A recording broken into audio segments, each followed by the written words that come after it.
خواب کے اندر خود کو غصہ کرتے ہوئے دیکھنا مختلف تعبیروں کا حامل ہو سکتا ہے، جو خواب دیکھنے والے کے حالات اور جذباتی کیفیت پر منحصر ہے۔ سب سے پہلی بات کہ دبے ہوئے جذبات کا اظہار۔ یہ خواب اس بات کی علامت ہو سکتا ہے کہ آپ حقیقی زندگی میں غصے یا مایوسی کو دبا رہے ہیں، اور وہ جذبات خواب میں ظاہر ہو رہے ہیں۔ خواب جو ہے وہ باہم عدم اطمینان۔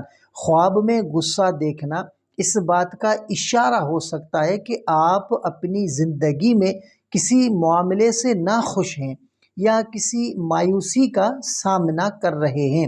بے قابو رویہ۔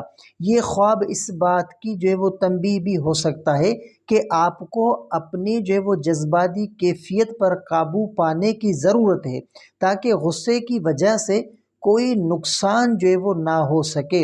روحانی تعبیر۔ بعض مفسرین کے مطابق خواب میں غصہ دیکھنا اس بات کی طرف اشارہ کرتا ہے کہ صبر، استقامت کی کمی ہو رہی ہے اور اللہ کی مدد طلب کرنے کی ضرورت ہے۔